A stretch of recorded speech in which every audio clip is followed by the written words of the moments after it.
नमस्कार दोस्तों, स्वागत है आपका वनडे एग्जाम सेंटर में।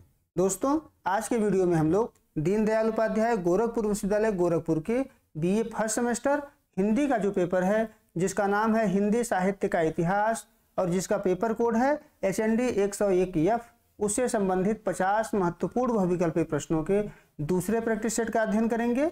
इसके पूर्व हम लोगों ने पहले प्रैक्टिस सेट का अध्ययन कर लिया है, उसमें भी 50 प्रश्न थे। परीक्षा में जाने से पहले आप लोग दोनों प्रैक्टिस सेट को जरूर देख करके जाइएगा। चलिए बिना देर के प्रश्नों की प्रैक्टिस शुरू करते हैं। आपका पहला प्रश्न है, निम्न में से कौन अष्टछाप में सम्मिलित नहीं है? कौन अष्टछाप में सम्मिलित नहीं है? तो स्वामी हरिदास जो है अष्टछाप में सम्मिलित नहीं है। इनके अलावा सूरदास, कुंभनदास, नंददास तीनों लोग अष्टछाप में शामिल है, तो पहले का सी उत्तर सही हो जाएगा। दूसरा प्रश्न है, किसने रीतिकाल को अलंकृत काल नाम दिया है? तो रीतिकाल को अलंकृत काल नाम मिश्र बंधुओं के द्वारा दिया गया है, दूसरे का सी ऑप्शन सही हो जाएगा। तीसरा प्रश्न है, रामचंद्र शुक्ल ने रीतिकाल का प्रवर्तक किसे माना है? तो शुक्ल जी ने चिंतामणि को रीतिकाल का प्रवर्तक माना है, तीसरे का सी ऑप्शन सही हो जाएगा। चौथा प्रश्न है, निम्न में से कौन सुमेलित नहीं है? आपको बताना है इसमें से कौन सुमेलित नहीं है।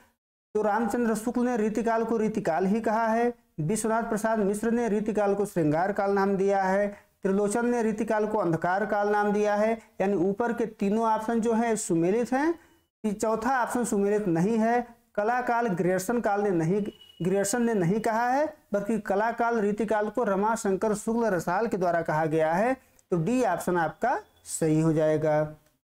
पांचवा प्रश्न है, शुक्ल जी के अनुसार रीतिकाल की समय सीमा है। तो शुक्ल जी के अनुसार रीतिकाल की जो समय सीमा है वो संवत 1700 से लेकर संवत 1900 तक है, सी ऑप्शन आपका सही हो जाएगा। छठा प्रश्न है, निम्न में से कौन सी काव्यधारा रीतिकाल की है? रीतिबद्ध काव्यधारा, रीति सिद्ध काव्यधारा, रीति मुक्त काव्यधारा, ये तीनों काव्यधाराएं जो है रीतिकाल की काव्यधारा हैं, तो छठे का डी ऑप्शन आपका सही हो जाएगा। सातवां प्रश्न है, निम्न में से कौन सी विशेषता रीतिकाल की है? श्रृंगारिकता, स्त्री चित्रण, अलंकारिकता, तो ये तीनों विशेषताएं जो है रीतिकाल की ही हैं, सातवें का डी ऑप्शन आपका सही हो जाएगा। आठवां प्रश्न है, घनानंद किस काव्यधारा के कवि हैं? तो घनानंद जो हैं वो रीति मुक्त काव्यधारा के कवि हैं, आठवें का सी ऑप्शन सही हो जाएगा। नौवां प्रश्न है, निम्न में से कौन सी रचना घनानंद की है? सुजानसार, इश्कलता, विरह लीला, इन तीनों रचनाओं की रचयिता घनानंद ही हैं, तो डी ऑप्शन नौवें का सही हो जाएगा।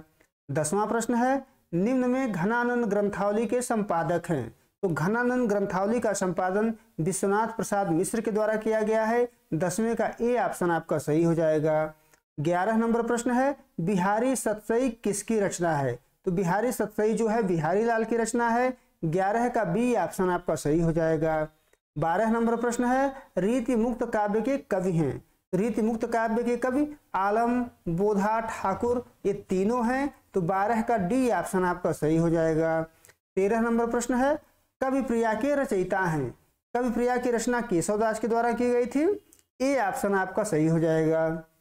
14 नंबर प्रश्न है, किसने बिहारी सतसई का संपादन बिहारी रत्नाकर नाम से किया है? तो जगन्नाथ दास रत्नाकर के द्वारा बिहारी सतसई का संपादन बिहारी रत्नाकर के नाम से किया गया है, 14 का डी ऑप्शन आपका सही हो जाएगा। 15 नंबर प्रश्न है, बिहारी लाल के आश्रयदाता हैं। बिहारी लाल के आश्रयदाता राजा जो है वो जयसिंह हैं, 15 का ए ऑप्शन आपका सही हो जाएगा। 16 नंबर प्रश्न है, निम्न में से कौन सी रचना केशवदास की है? रसिक प्रिया, रामचंद्रिका, कवि प्रिया, तो इन तीनों रचनाओं के रचयिता जो हैं केशवदास ही हैं, 16 का डी ऑप्शन आपका सही हो जाएगा। 17 नंबर प्रश्न है, निम्न में से कौन रीतिकाल का कवि है?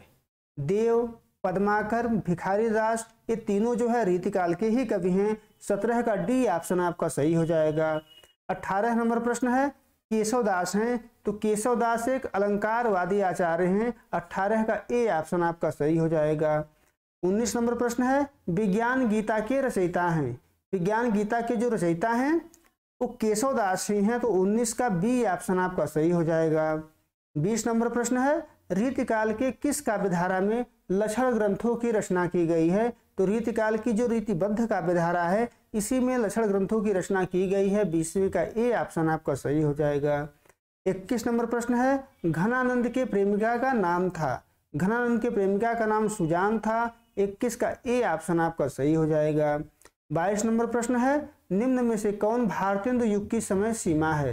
भारतेंदु युग की समय सीमा जो है 1850 से लेकर के 1900 तक है। 22 का ए ऑप्शन आपका सही हो जाएगा। 23 नंबर प्रश्न है किसने आधुनिक काल को गद्य काल नाम दिया है। तो आधुनिक काल को गद्य काल रामचंद्र शुक्ल ने कहा है। 23 का बी ऑप्शन आपका सही हो जाएगा। 24 नंबर प्रश्न है निम्न में से कौन सा कवि भारतेंदु युग का नहीं है। तो इसमें से मैथिली शरण गुप्त जो है भारतेंदु युग के नहीं हैं, ये द्विवेदी युग के कवि हैं। तो डी ऑप्शन आपका सही हो जाएगा। इसके अलावा प्रताप नारायण मिश्र, प्रेमघन और ठाकुर जगमोहन सिंह, ये तीनों जो है भारतेंदु युग के ही कवि हैं। 24 का डी ऑप्शन आपका सही हो जाएगा। 25 नंबर प्रश्न है निम्न में से कौन सी पत्रिका भारतेंदु हरिश्चंद्र की है। कविवचन सुधा, हरिश्चंद्र मैगजीन, बाला बोधनी, ये तीनों जो पत्रिकाएं हैं ये भारतेंदु हरिश्चंद्र के द्वारा ही निकाली गई थी। डी ऑप्शन आपका सही हो जाएगा।